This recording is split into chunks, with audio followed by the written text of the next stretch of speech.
Right. Hello there. Welcome to this. So it's Tuesday, first Tuesday of the month, just after 4 p.m. And welcome to this webinar on the Party Wall Act. My name's Dil Gujral. Right. Hello there. Welcome. Sorry, got feedback there. Right, we're back on YouTube. Had some problems sorting this stuff out. Back on YouTube. What else we got going on? Oh yes, so this is the first Tuesday of, it feels like a Monday, bank holiday, obviously. Introductions. My name's Dil, Chief Swearer at 1996 Party Wall. And first announcement, let me move out of the way. Maybank, it's 4th of May. May the force be with you. Star Wars Day. So let's get that out of the way. That's the reason for the background. I'll probably get told off. We're really excited to be back on YouTube. So thank you for joining us. And if you're watching on YouTube, please leave a comment, share if you find this stuff useful. Always here to help, just trying to share some content. Classic Star Wars fan. I'm not going to get into the Star Wars debate at the moment. Different channel, I think. I might have to create one of those. Right. Excuse me. Right. So this is a question and answer session. It's all based on audience questions. If you've got questions, please send them in, although I might have mucked up the question tab here. So yes, please send your questions in. Love to hear your questions. This is what it's all about. We're just here to share. Need to update my YouTube channel. All right, so there's all these updates coming. I haven't been on there for a while. I didn't realize it was that long ago. Right, let's get on with it. So send your questions into the chat. Those are on Zoom. Those on YouTube, put it in the comments, but I'm going to have to do some work on that. I haven't done that for a while. Okay, all right. So what are we doing? So I thought we'd discuss section 1.5 notices. We're looking at a project that involves section 1.5 notices, particularly useful to the owner, and it's, as they say, the fundamentals of mastery is repetition or something similar to that level. So doing the basics, and although it's a basic, this is a really interesting principle to understand about the Party Wall Act, in that it's actually not very well understood. Section 1.5 notices, yeah. It's probably the best section in the Act next to Section 8, I'd say, at least for my money, right? Okay. Section 1, types of notices. So you've got 1.5, where the foundation wholly on the building owner's land, yeah. You've got 1.2, where we're building a party wall on the line of junction. And you've got 1.6, which is place footings on the adjoining owner's land as necessary. Right, now, the key word to watch out for here is as necessary. So the problem is footings on the adjoining owner's land become trespass unless they're agreed in, and in the Act it says actually in writing. So unless that nib, if you like, as they call it, or that projection is agreed in writing, it is a trespass. Yeah. So, just to cycle back, the Party Wall Act is actually taken from London Building Act 1939. That was the predecessor. It's almost lifted wholesale out of it, turned into a new act. I'm developing an opinion on that. I'm thinking about what they should have done there, but luckily it wasn't up to me. It was some brighter sparks than me that did it. Okay, so solution, use eccentric foundations. So that's where 1.5 comes in. Now, the other part of this section, or I'm going to go through the rules in a minute. The other thing to understand about this is often you'll serve, so the default section to serve should be at section 1.5. And what you'll find then happens when you serve a section 1.5 notice, and I'm talking in perspective of the building owners, the people doing the works. the neighbours might turn up to him and say, look, I think you're building an extension as well next year. Why don't we share the wall? And then the best way to do it is to then serve a section 1-2 notice where the wall is built astride the boundary. Now, of course, there's various aspects and there's various agreements on that element. Just trying to get this position right. So don't, in my experience, unless the owners have already agreed and they had a conversation and they're happy with it, don't really start with a section 1-2 notice, and be careful if you start with a section 1-6 notice, i.e. in that a section 1-6 notice can lead to trespass unless they put it in writing. And the opposite on the other side is I've had a call from the adjoining owners. They didn't know what was going on. Apparently they gave permission in writing to put 1-6 notice, and they're sorry, I thought something was going. And what's ended up is they've got this projection on their land, and they didn't realise that was what was going on. So be aware of that, and it's just, and I'm drilling on this word as necessary. It's actually become almost defunct. It's not necessary anymore because we've got, since the 39 Act and probably since 1997, although it's the 1996 Act. It was passed on the 1st of July 1997. Construction ideas and technologies moved on. We do eccentric foundations and so on and so forth. So we've also just had a project where they started with a 1-5 and it's turned into a 1-2. So I'm not going to name the other surveyor. So thank you for his efforts on that. And the chap really came through for the building owner. So they've ended up with a better solution for both sides on that front. There is actually a video. It's not my best video on the channel, but it is the most watched one, probably one of the most watched ones about building astride the line of junction, 1-2 notice, building on the line of junction. So if I'm going to revise that at some point, but not yet. Let's get on with the checklist. So. So section 1-5 has certain rules that you should really tick off. So you need a foundation section, a wall, and no gap between it. Right, okay.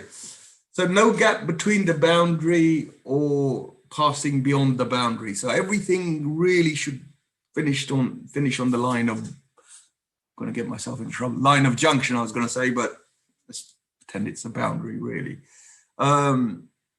On the wall, there should be no gap, and on the roof, there should be no overhang. So what does this look like? Sorry, before I show you what it actually looks like, there's also a requirement to have, this is more for section 6, but you need to do it for section 1-5 as well. You need a site and the depth of excavation, you need the building structure, and its site. Okay, so I should swap the slides around actually. So this is showing 1-5. Yeah. Now, if we look very, very super carefully, and I might get the magic wand out that Zoom kindly provides us, if I can find it. There we go. Right. So hopefully you can see. So if you look at the foundation, it's not going over. So there's nothing projecting over. This is the assumed boundary. Now, the reason I put the assumed boundary, party wall surveyors aren't allowed to determine the boundary. Believe it or not, everybody thinks that's our job. We always get calls on boundary issues. That's not what we're there to, we're actually not allowed. We just have to, it's the owner's job, and there's a whole issue going on about boundaries at the moment. Well, there always is. There's apparently a draft law that's never ever going to get passed, and it's quite sad because we do get a lot of calls about people upset about their boundaries. Okay, all right. So just to focus in, there's no projection there. The wall is being built right up to wherever the boundary lies, and I'll speak to the boundary in a minute about the boundary. And if you notice very carefully, there's no gutter overhang. Got a couple of architects on the Zoom. Please note, don't overhang your gutter. You know, it is trespass. And yes, we see houses with that arrangement that comes over. they've got an easement, and there's various things going on with that easement at the moment as well. Ideally, this is a flat roof, and if you can do, you might have to do a parapet arrangement. That's the way to do it, and people love putting eaves and gutters overhanging, and the planning guys love it, and they don't really understand this aspect of trespass and building on the line of junction. So please just try and pay attention to this. It upsets a lot of neighbors. The next question we then get is, so if you put that gutter there, that's a trespass. They've got the right to cut it off if it's less than 20 years. It's really messy. Look, I know it's not, you know, if you're an architect, your job is design, but you have to be aware of how this element works. Peripheral knowledge, it'll help you produce a better product. So, okay. So the other thing we need is plans and sections. So this is a plan drawing. That's an existing house. That's a line of junction extension. Obviously, it's going right up to the boundary. Very simple, you know, it doesn't need to have any detail, just where it's going roughly. And then, so biggest complaints, we never get this from architects. You guys, come on, up you go. It's a very simple section, put this in. We occasionally get this one, and we hardly ever get this one. And I know you guys have it because you buy it, you have to do it part of your PDO and permission submission. So if you look at this, this just shows where the extension is going to be built. That's 62 no name road. Obviously, it could be any house. Just fucking about. And yeah, there's a line of junction notice. This is a bit more complex because it's a garage, but I'm not going to talk about that at the moment. In fact, you could probably get away with this and not have to do one of these. 50-50, right? Okay, so that's going through section 1.5 notices. Most useful notice in the Act. Really useful. Let's get on with it. Right. I think we might have an audience question. So I'm just going to check for audience questions. Hi, anonymous attendee. Right. If Bill, you know, this is going to be a great question. I can feel it. If building works have completed and the adjoining owner party wall surveyor doesn't respond to the emails or calls to finalize the party wall award, what can one do? It's been almost 2 months of consistent chasing and no responses. So if the building works have completed and there's no party wall surveyor doesn't respond to emails or calls, finalize. Okay, so first of all, it's an interesting question. What the viewer is saying there is, if the party wall work, if the building works are completed, but they haven't done the award, and the adjoining owner surveyor is not responding. So, great question. First of all, you shouldn't do the works before the party wall award is in place. So that's a big no-no. You're going to get yourself into trouble. Okay, so that's point one. You're putting the cart before the horse. You should really have the award in place prior to the works, i.e. the unsanctioned works. Okay. However, we are where we are. I guess they thought it'd be in place, and so we're getting into the territories of a possible retrospective award. And from my previous understanding, you're not actually allowed to do a retrospective award, although the thinking may possibly be changing on this. And it was on a recent training I was on, and I didn't actually get to the bottom of it. So from my previous understanding, Party Wall Act is about intention to do works. You notify, you do the works, and then it's completed. You can't notify for works that are done. So in a sense, if your works are done, you can't really do the party wall award for works that are done, unless both owners agree to bring in, and there's a case law on this, Far Bedford, I think was the case. I could have the wrong case. It was, I'm not going to quote the surveyor. It was, I'm pretty sure Stuart Frame was on. Stuart Frame and Nick Isaacs were against each other on this one, I think. And there it was this is where it was decided. It's case in 79. There it was decided that Stuart will kill me if I got that wrong. Could be wrong on it. And Nick. So it was decided that you can only bring in works prior to the notice if the two owners decide to bring it into the Party Wall Act, because it's a framework for settling dispute resolution. Yep, so that's the phrase I was looking for. Got another question coming in. The award is in place and was agreed, but the works have completed. So, okay, so the award's in place, the works are completed. Give me some more information. So what's the problem? Yeah, come back to me on what the issue is. So if the awards are in place, the works are completed. If the adjoining owner is not responding, there is someone called, you should have selected a third surveyor. So one of the first things you do, send your letter of appointment.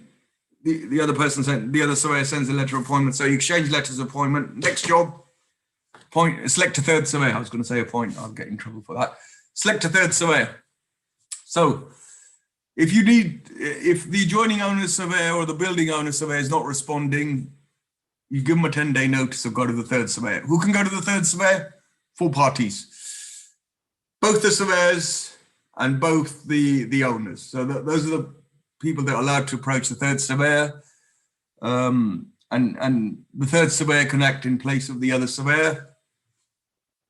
There will be fees payable, and the third surveyor determines the fees. So that's just to close off that loop. Following from the first question, there is a party wall agreed, but now the works have completed. We're trying to arrange a site visit on the site to finalise the award or any remedial works to take place, but the adjoining party wall surveyor isn't responding. Okay, so I guess what you're trying to do is a post-works survey. You don't actually need to do that, okay? Unless the adjoining owner complains of damage, you follow up. Get myself in trouble here. As far as I understand, follow-up visits aren't necessary. Now, for 2 reasons, basically. First of all, you don't issue a completion. It's not like party wall process isn't. It's not like planning. You don't have a completion or a final visit. That's why you don't need to do a post works visit unless there's some issue of complaints. And secondly, the awards stay live in perpetuity forever. So whenever the damage is discovered, you can be called upon, or the surveyors can be called upon. And this particularly happens in basements. So for example, there's an award, the building owner builds their basement, 10, 15 years or whatever, and later the adjoining owner decides to build one and there's spoil, i.e. the concrete's overspilled because they haven't got it right. They go back to the award to try and claim expenses. So you don't actually need to do a final visit. The award's in place, you're trying to do a final visit. It's not necessary unless the adjoining owner complains about damage. If the adjoining owner, what I guess you're doing is, and I think it's from an architect view of ours, what you're trying to do is sign off. There is no such thing as sign off on the Party Wall Act. So that's the difference between planning and Party Wall. And for reasons, you don't issue a certificate, and there's no certificate to be issued, and there's no, the award's live forever. So, so I'm talking about damage being discovered. The classic example is when you remove chimneys, on the other side, adjoining owners, they've got cupboards, so they can't see the damage until those cupboards are removed. When they're removed, and if there's damage, the building owner who's removed the chimneys is still responsible. So hopefully that answers that question. So thank you. That's a really interesting conversation. Hope it is useful. Right. Section 6 notices. Right. Very basic, but it's good to go through stuff. let's have a look. Section 6 notices referred in section 1.5. Okay. Sorry, subsection 5 shall be accompanied by plans and section. So here the section is section drawings, yeah? Showing the site and the depth of any excavation the building owner proposes to make, and if he proposes to erect a building, its structure and its site. So again, checklist. Now,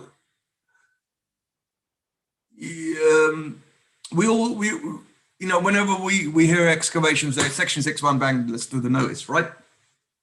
Be careful here. What we're seeing is increasingly, now that everybody's finished building 3-meter extensions and the council's decided to give everybody 6 and 8-meter extensions,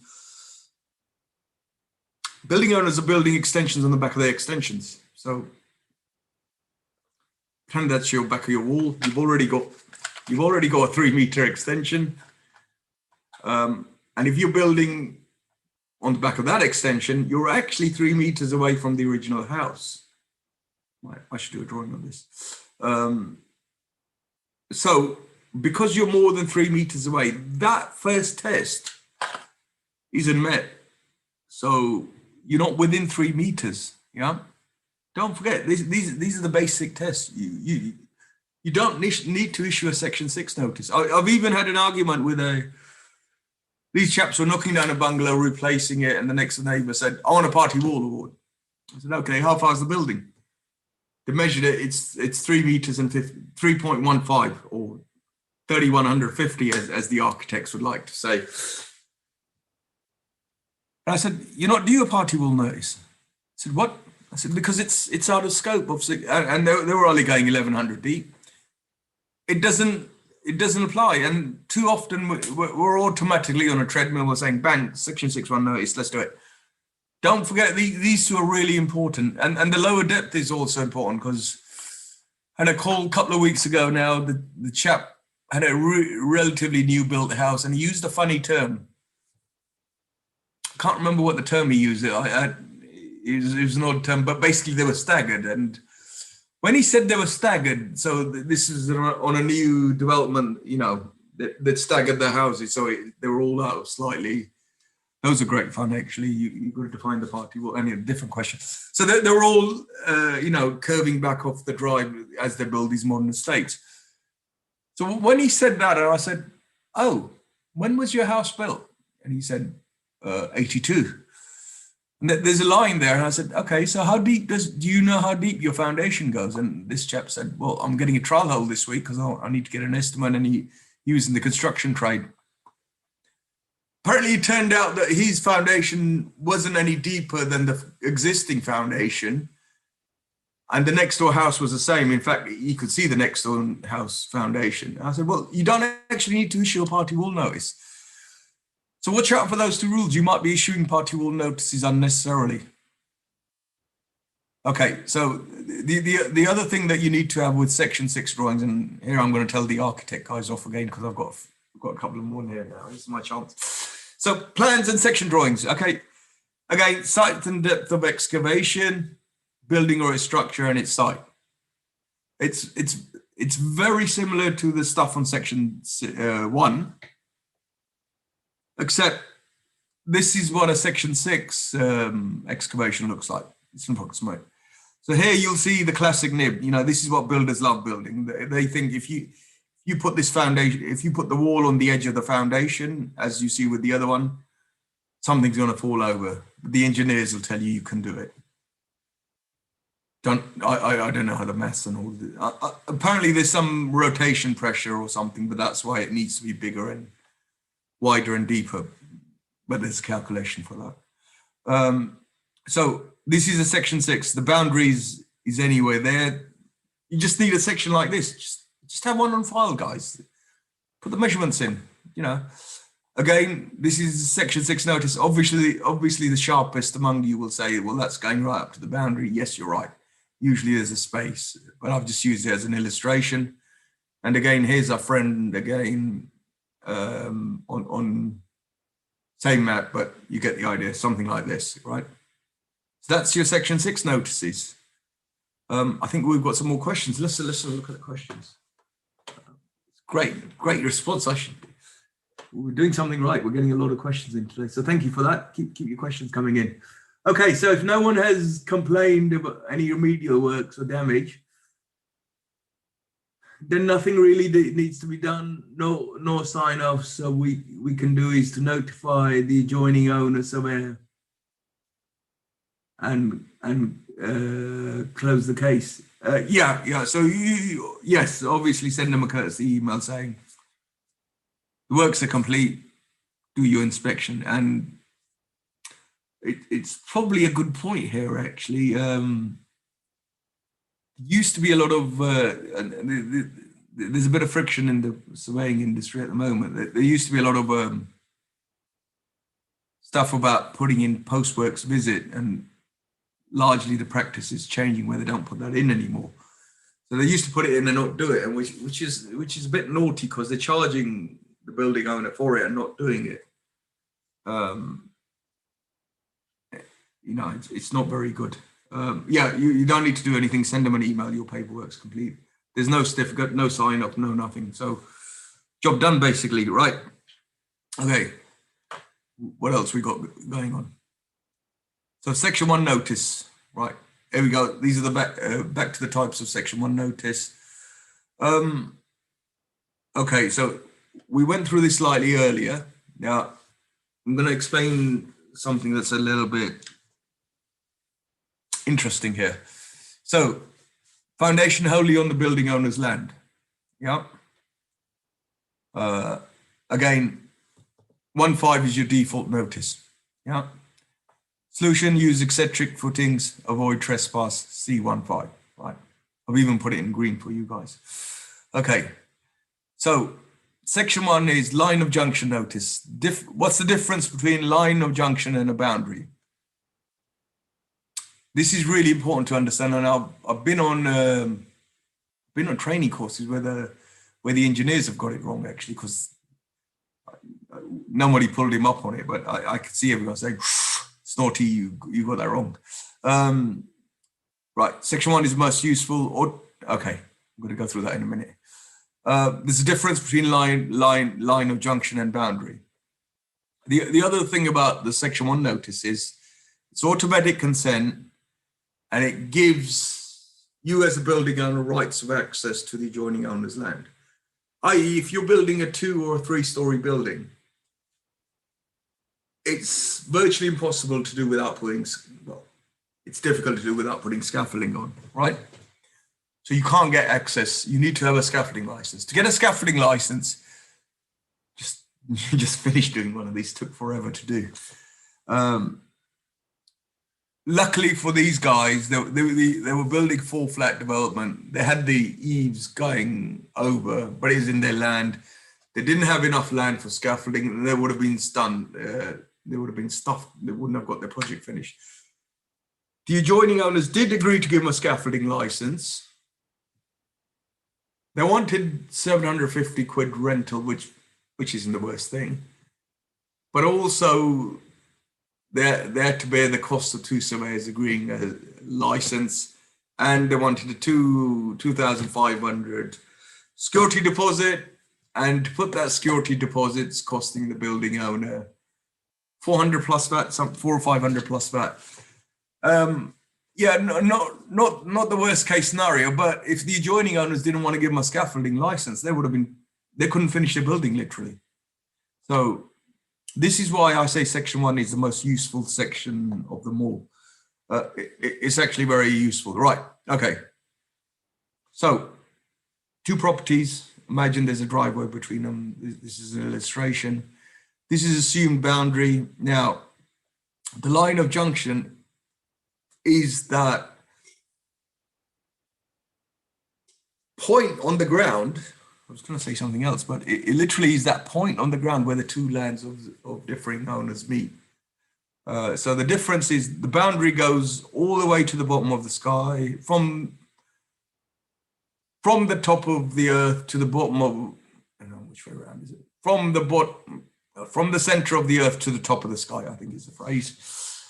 That's your boundary, and this is where you get air rights. So everything above the ground is yours. It's air rights. Obviously, there's legislation that got brought in because of the aerodromes, and in fact, it started with balloons flying, hot air balloons, and then passed over for airplanes. But this is where you get air rights. So this is all this on this side of the boundary. You have air rights on it.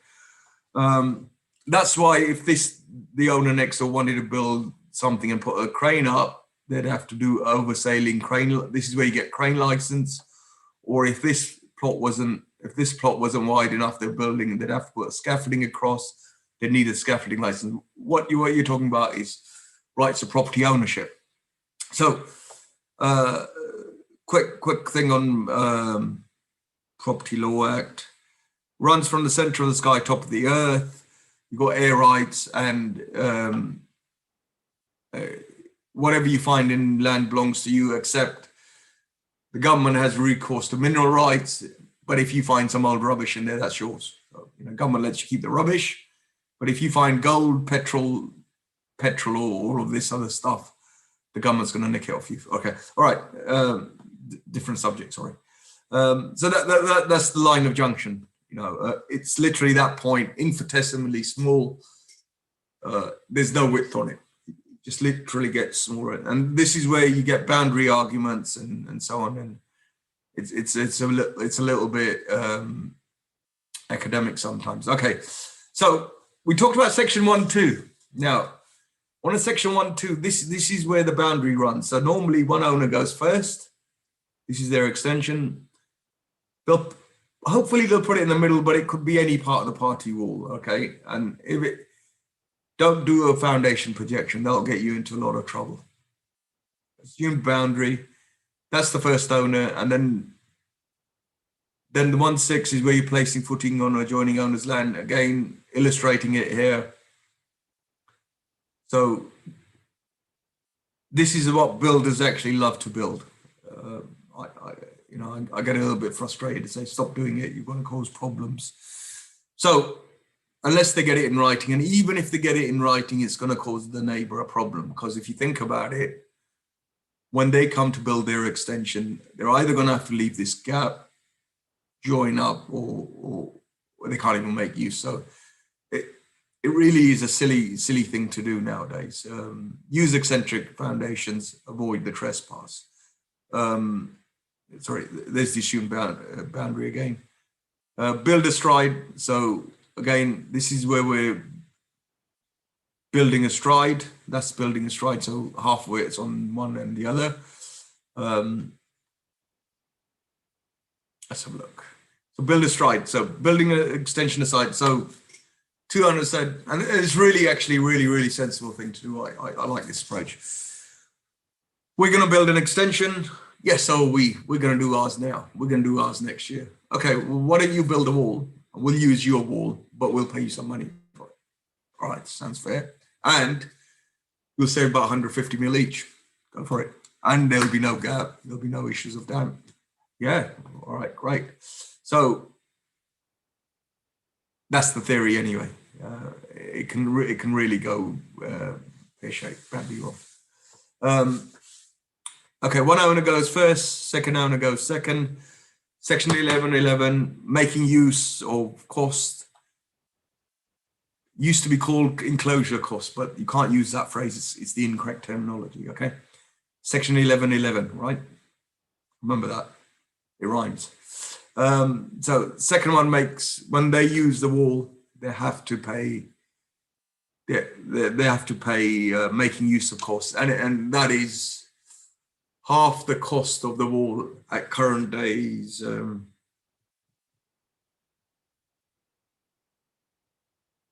got the phrase, at current days rate. So if they built it 10 years ago and they're using it now, they'd have to pay at current rates. They can agree not to have enclosure costs. So the one we've just finished literally last week, Friday, I think it came in. The building owner said, look, let me put the wall astride. I don't want to have this get mucking things up. If they let me do it, I'll agree to waive my enclosure cost. Which I thought, okay, sorry, I'm setting closure costs. It's making use of costs. You got me going now. I won't ask them for any money in future. And I think that's what got the adjoining owners to agree to it. There's a big hoo-ha going on in the first place, but they eventually agreed to it. So, it all works great. Okay, again, section 6.1 notices, what do we need? We need the site and the excavation, the building structure, and its site plan. So those are the basics. That's your section 1 notice done. Got any more questions? No. Welcome. I've just seen a couple of more guys logging on. So welcome. I'm sorry you're a bit late. You might have missed this, but we've actually got it on YouTube, so you can play it now if you like. Just to point out, great booklet. This is, if you Google up Party Wall, this is what you'll get. It's a really good booklet for understanding the Party Wall Act, but not very good for notices. The sample notices are very difficult to use, and I've never seen people using it right. Here's the one we've created. We've got a little process. We're going to update this shortly. We've got to get around to it. These are very simple notices that we use. It's the templates that we actually end up using. A couple of things we found. Where people serve their own notices, they're less likely to get a consent. Whereas if they use ours because it names a surveying firm, that the likelihood of consent increases. So that's a little trick. And also where people do DIY notices, adjoining owners are less likely to say, go ahead, consent, which is what they're after, either consent or an agreed surveyor, because they want to talk to someone neutral. So that's what's going on in the back of their minds from our experience. So that's free, and there's a whole little table in rear extensions, porches and outhouses and section numbers. So we're doing some more work on that. Section 6.1, again, we've just been through it. So here's an illustration of it, and I'm using the government's booklets on this. This is a diagrams you'll see. Obviously, I've annotated extra and put a little foundation there, but if it's within 3 meters, don't forget that nib, allow for that nib. And this is what we mean by going lower. So one of the most often asked questions we get is, you said you were going lower. Are you going to be coming under my foundation? No, we're not coming under your foundation. It's a lower horizontal level. So that's the exact phrase in the notice. So that's a quick one on 6.1. Here's a quick run through on section 6 notice. I'm not going to read the wording, but the 6 meters is measured horizontally along the ground. And if you can form a 45-degree angle, so this is where piling occurs. So piling is, I think piling, we're looking at 13 meters, 26 meters. I don't know how deep piling goes. They're going to go all the way to the center of the earth from what I understand at the moment. But basically it just extends to 6 meters. So if you're piling more than 6 meters, you're going to have to do a section 6.2 notice. Which one to use, 6.1 or 6.2? Yeah, I love this calculation, and it winds other surveyors up.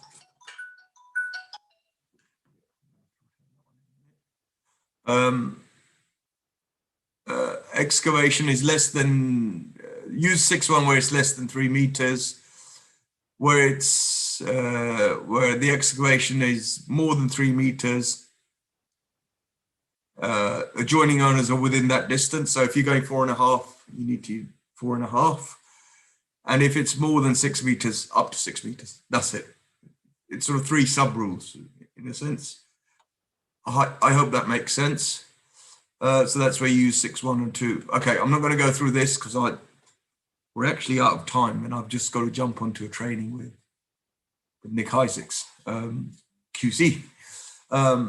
So it's we'll go through this next time. Actually, I'm going to bring on our sponsor, Ranjit. Are you there? Let me actually bring you on, and then I'll see if I can find your slides. So let's give you a promotion.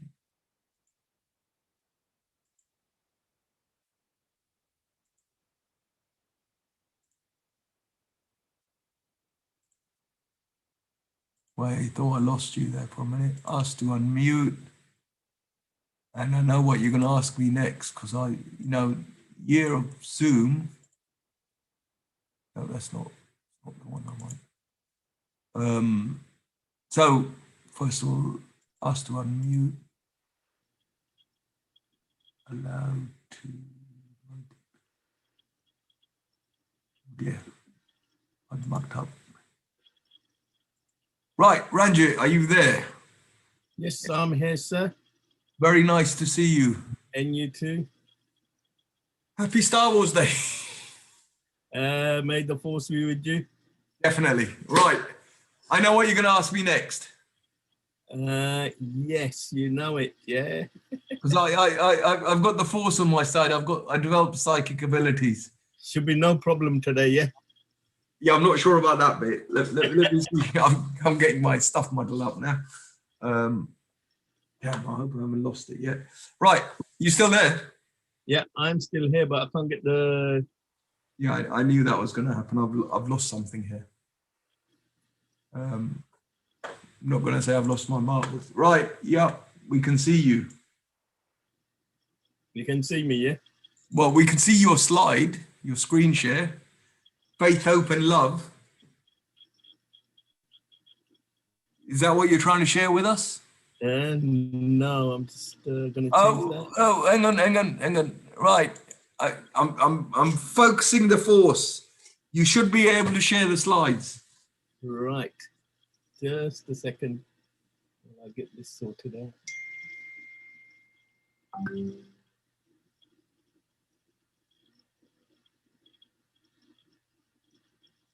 He says.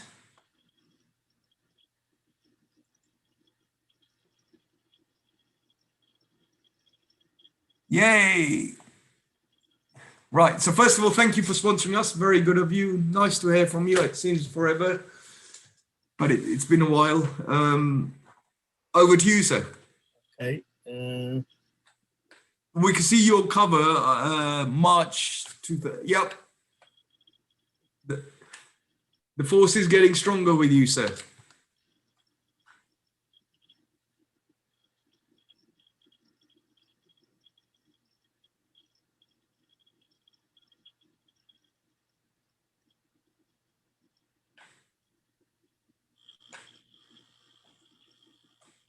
Can you see the slide there? Yep, we can see it full. Excellent. Good afternoon. Thank you for having us still. My name is Ranjit from Property Investor News. We've been publishing this magazine for over 19 years now. Who is the magazine for? Investors, developers, traders, landlords, land buyers, solicitors, accountants, party wall surveyors, RIC surveyors, and the list goes on and on. Why you should subscribe: 1, education and specialist knowledge; 2, information to weigh up the deals; 3, strategies so you could decide what's right for you; and 4, confidence to go forward in your business.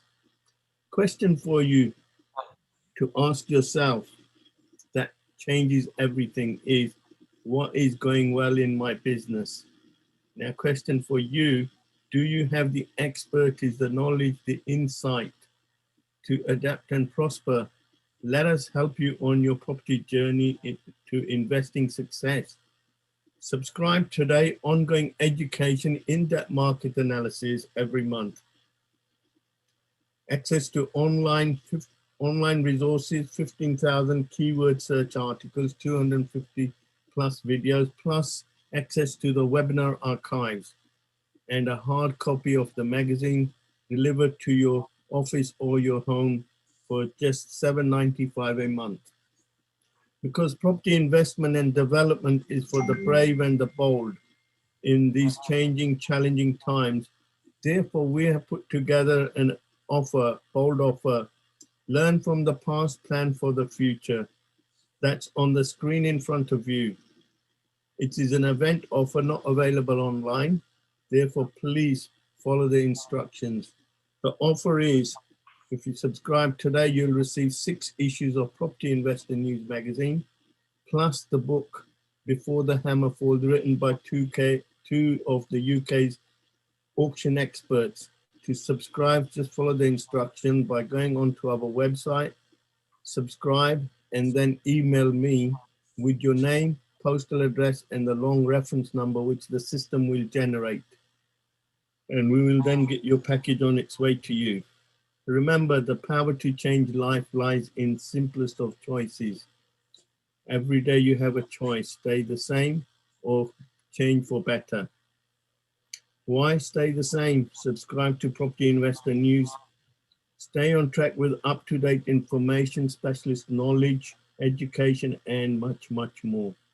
The whole world is going through challenging times, and change is inevitable. Just remember, it's not the strongest nor the intelligent survive. It is the most that is adaptable to change, survive for full stop. Never stop learning, because life never stops teaching. Back to you, Dil. Thank you very much. Thank you, sir. Really lovely share there. So thank you for sponsoring our program. Can I have my slides back? Hey, you've got to do the third one. That's for another show, is it? You got control there? No, but I can get it back. Hang on, Okay. what have I mucked up? All right. Yeah, I've got control. Right, just to finish that off. What have I mucked around? Okay.